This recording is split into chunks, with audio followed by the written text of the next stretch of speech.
ki, bu insanda sarkazm, ironiya var, cəmaatla məsələnir. Əminəm ki, yox. Yəni bunu ciddi eləyib. Yəni sən Mera Kerisən, Shakirasan, J-Losan, sən yəni niyə də? Prosta niyə? Gelsin milyonların sevimlisi. Milyonların bundan xəbər var. Şebnem Tozumuz hoş geldin. Akranaya bakın arkada. Bilmir neylesin. Kabukta geze bilmirler akrana.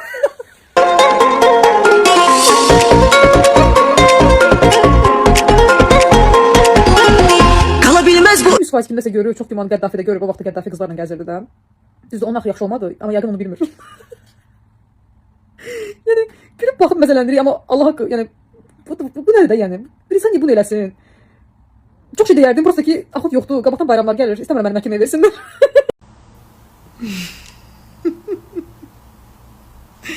Əgər görürsünüz ki, bu kepka ortalığa çıxıb, deməli vəziyyət gərgindir.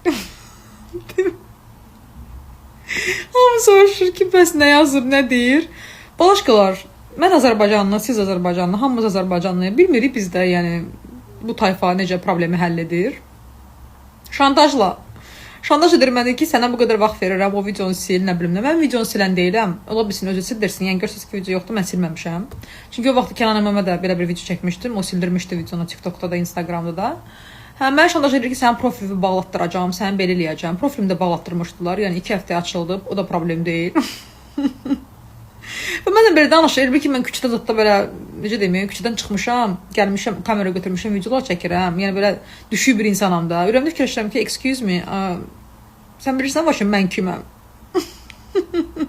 Hər şey bir tərəfə, bizdə bu celebrity culture-da, bu celebrity də yoxdur, normalni. Yəni kritika götürə bilən, yəni ignore elə, sən müğənnisən, azmaz tanınırsan, insanlardan pul qazanırsan. Yəni hardan da sənin pulun? İnsanlar səni çağırır toyuna, ad gününə, şad gününə, sənə pul verib səni varlı edir. Belə bir videoda çəkilmirsən, eləmirsən bu hərəkət, cəmaatla məsələnirsən, yəni yumor olsun, ciddi olsun da eləmirsən də bunu, mən də buna fikir bildirirəm. Bu da mənim haqqımdır. Və gəlmirsən burada mənə şantaj edirsən. Amma onda olmadan müğənni kritika götürə bilmirsiniz. Niyə açıq səhv işlədirsiniz? Niyə müğənni olursunuz? Niyə bloger olursunuz? Aktrisa olursunuz? Mən başa düşmürəm bunu. Olmayın da, oturun evdə, adi işə gedin 9-6, bağlı Instagram işlədin. Axşam gəl otur, serialıma bax, yıxıl yat da. Elə də şantaj edir mən, elə bil ki, qabağında bunu kim oturub? Yəni sən, mən sizin kimi müğənni olub pul yığıb, sonra gəl pulla özümə Bakı dövlətə hüquqa soxub təhsil almıram. Söhbətdən kənarı bir şey deyəcəm, bilmirəm siz də fikir vermirsiniz yoxsa yox. Bizim bu show biznes aləminin insanlarının Bakı dövlət hüquqda oxumaqla, yəni eşqi sevdası nədir? 40-50 yaşları olan kimi adlarını orada yazdırırlar, oranın diplomunu almaq istəyirlər. Belə başa düşürəm ki, gələcəkdə deputat olmaq üçün, amma deputat olmaq üçün ali təhsil lazım deyil. Ali təhsilsiz də sən deputat ola bilərsən. Prosta yəqin status üçün. Yəni nə üçün? Ay, mən ora 17 yaşında daxil olmuşam özüm. By the way. Gəlib özü birinci səsləri Rozqomdan bilirsən ki, görsən ki, əsəbləşib, görüb, videonu təzə görüb. Əsəbləşib, beyni çönüb. Rozqomla belə səslər göndərir, amma axırıncı səslər biraz daha mülayim idi. Bilmirəm, indi bəlkə girib səhifəmə orada görüb lawyer zad. Ya da işçilərdən kimsə deyib ki, bu falan kəsən dalaşıb, onunla dalaşıb. Yəni sən ilk adam deyilsən də bu etaplardan keçən, bu prosesdən keçən. Hər şey bir tərəfə və o qadın haqqında fikirləriniz müxtəlif ola bilər. Amma İlhamə Quliyeva sağ olanda bu manız tayfası çıxıb efirdə belə bir hoqqa verə bilərdi. Çıxıb belə bir mahnı ilə, belə bir show proqram göstərə bilərdi. Həyatı boyu imkan verməzdi o qadın. İndi də hansı kanallar açırsan bunlardır. Bu bayağı musiqiləri ilə, bu yəni hər şey göz qabağındadır da. Düzdür, məndə televizorda Azərbaycan kanalları göstərmir. Evdə də söndürmüşəm, baxmasınlar deyə. Amma Instagramdan, TikTokda yəni qabağıma bunlar çıxır. Belə başa düşürəm ki, efirləri zəbt ediblər. Öz mahnıları ilə, öz belə bir hərəkətləri ilə. Kimsizə siz? Azərbaycan xalqının yəni pulları da hamısı. Toylara getmişsiniz, pul qazanmışsınız. Axırıncı maşın sürürsünüz, evlər. O pullar hardandır?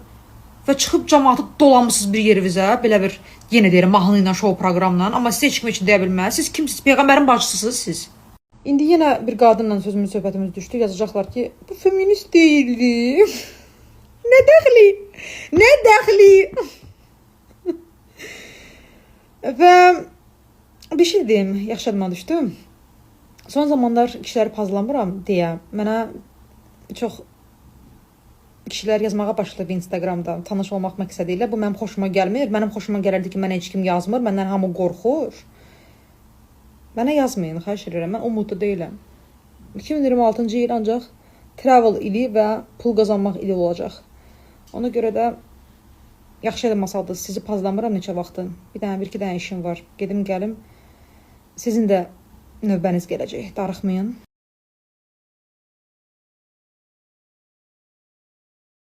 Çöldə qəşəng yağış yağır. Mən də oturmuşam kafedə tək, yemək yeyirəm, çay içirəm.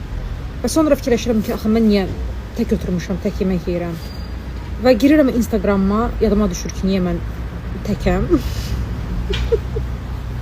Mən dostlarım yoxdur, tanışlarım yoxdur, heç kim məni sevmir. Heç kim mənimlə olmaq istəmir. Ona görə belə aqressivəm, ona görə belə əsəbiyəm. Başa düşürsünüz? Əgər məni kimsə sevsəydi, əgər kimsə mənimlə olmaq istəsəydi, mən belə aqressiv olmazdım. Ümumiyyətlə, məncə, mən fikirləşirəm ki, yağış da yağır, romantik abu-havadır. Mən fikirləşirəm ki, özü hər yerdə işıqlar, yeni il abu-havası.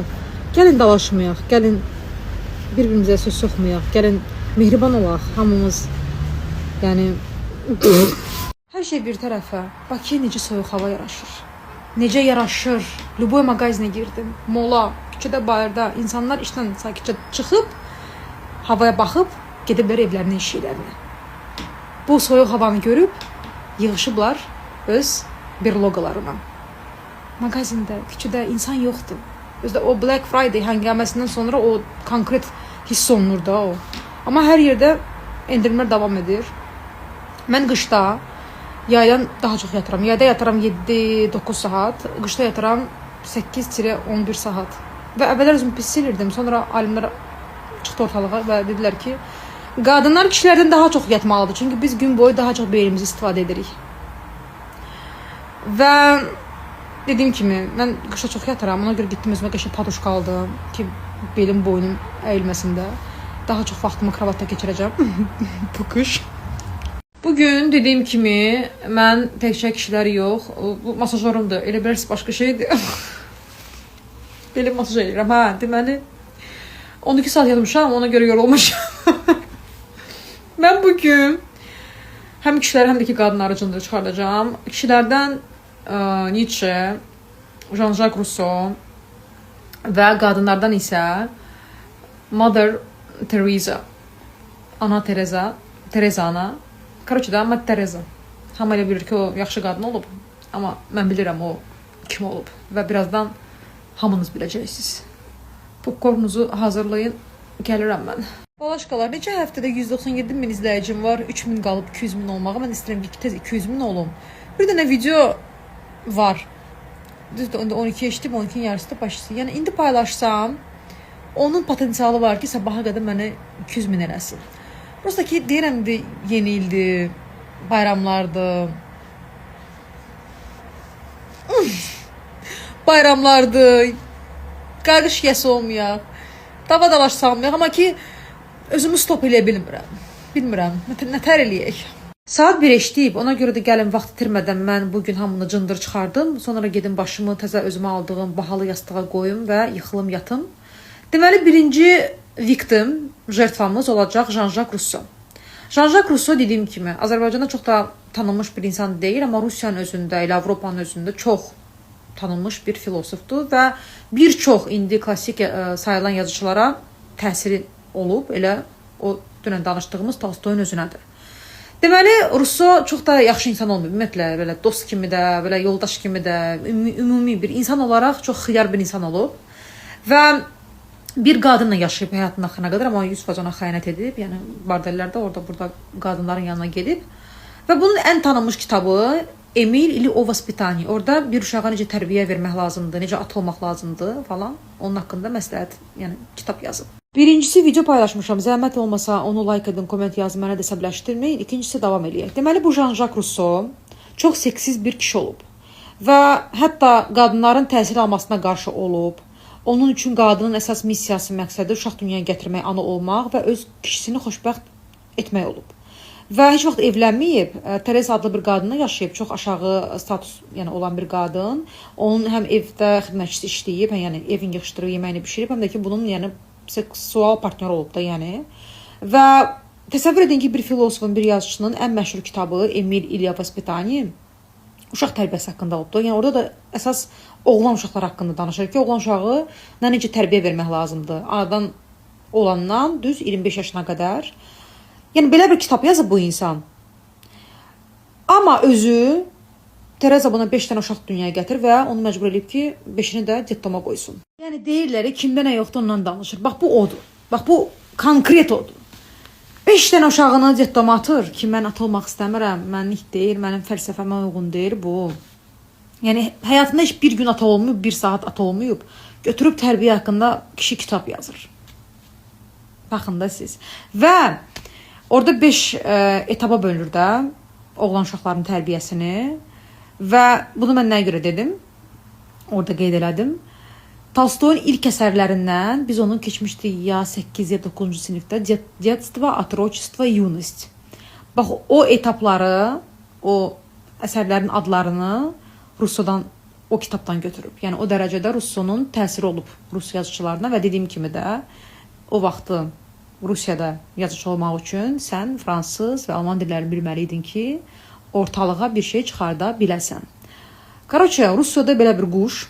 Bilirəm ki, bir çox insan üçün Mati Tereza, Tereza ana sözünü eşidəndə, kəlməsini eşidəndə elə bilir ki, o qadın mərhəmətli bir qadın olub, insanlara, uşaqlara, qadınlara kömək edib.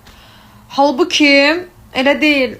O qadın çox cındır bir qadın olub və bir çox insan, hətta Hollywood filmlərinə, seriallarına baxanda bir də görsən ki, dialoq olur və bir personaj o birisinə deyir ki, mən sənin üçün nəyəm, Mati Terezayam, yəni ki, mən səni bağışlamalıyam, sənə yaxşılıq eləməliyəm. Yəni o dərəcədə güya ki, bu mərhəmətli bir qadın obraz, simvol yaradıb da insanların beynində.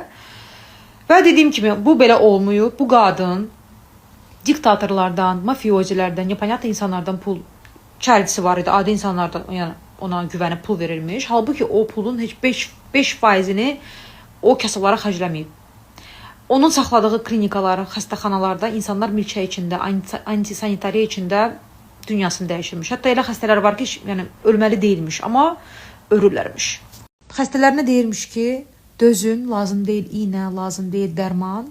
Sizin bu çəkdiyiniz ağrı sizi Allaha daha yaxın edir. Amma özünün canı ağrıyan kimi, özü xəstələnən kimi gedirmiş, qaçırmış İngiltərənin, Şveysariyanın, Amerikanın ən xod gedən, ən güclü xəstəxanalarında müalicə alırmış. Bax, belə bir cındır qadın olub bu. Və çoxunuz mən sual verirsiniz ki, mən bu məlumatları hardan alıram? Balaşqalar, YouTube'da bir-iki dənə kanal var, İngilizcə baxıram ya da Rusça baxıram, kitablardan oxuyuram. Məsələn, bunu kitabda oxumuşam. Christopher Hitchens'in The Missionary Position adlı bir kitabı var. İnanmıram o Rusçada ya da Türkçə ola. Amma əgər ingilis dilini bilirsə, gedib onun intervyuları da var. Mother Teresa haqqında dedikləri. Gedib onlara qulaq asa bilərsiniz. Və arada bir nəsə xırda detallı səhvlərim ola bilər. Amma onu mənə yazın, mən update edeyim özümdə. Mati Tereza qız bürcü imiş. Özü sentyabrda anadan olub. Buna pis oldum. Onun elədiklərinə çox da pis oldum. Amma qız bürcü çıxmasına mənə elə bir ki, biraz... Mən bürclərə uşa inanmıram. Doğrudan deyirəm. Bu... Qız bürcləri pul girdi, özümdən bilirəm də. Yəni, pul... Var olmaq istəyirik pulumuz olsun. Pul çox vacibdir də bizim üçün. Amma yəni bu belə də yox da. Beyoncé qız bürcüdür, Sydney Sweeney qız bürcüdür, Salma Hayek, müğənni Pink qız bürcüdür, Zendaya'nın özü də, Blake Lively qız bürcüdür. Neysə, mən artıq bu oyunu sevmədim.